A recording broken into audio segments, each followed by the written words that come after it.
From Adam's progeny God chose prophets, and took their pledge for his revelation, and for carrying his message as their trust. In course of time many people perverted God's trust with them, and ignored his position, and took compeers along with him. Satan turned them away from knowing him, and kept them aloof from his worship. Then God sent his messengers, and series of his prophets to them, to encourage them to fulfill the pledges of his creation, to recall to them his bounties, to exhort them by preaching, to unveil before them the hidden virtues of wisdom, and show them the signs of his omnipotence, namely the sky which is raised over them, the earth that is placed beneath them, means of living that sustain them, deaths that make them die, ailments that turn them old, and incidents that successively betake them. God never allowed his creation to remain without a prophet deputized by him,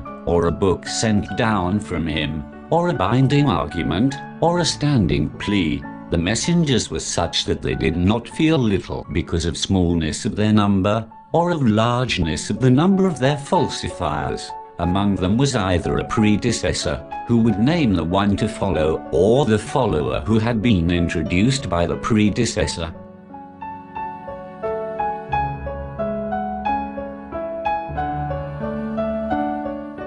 The prophethood of Muhammad, peace be upon him and his progeny.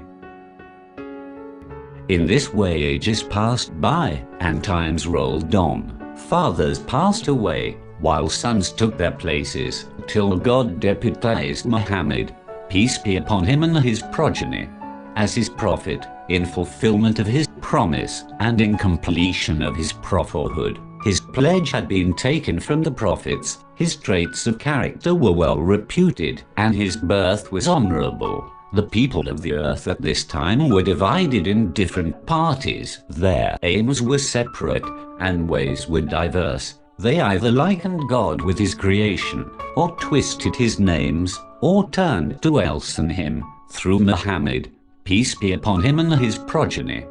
God guided them out of wrong, and with his efforts took them out of ignorance. Then God chose for Muhammad, peace be upon him and on his progeny, to meet him, selected him for his own nearness, regarded him too dignified to remain in this world, and decided to remove him from this place of trial, so he drew him towards himself with honor.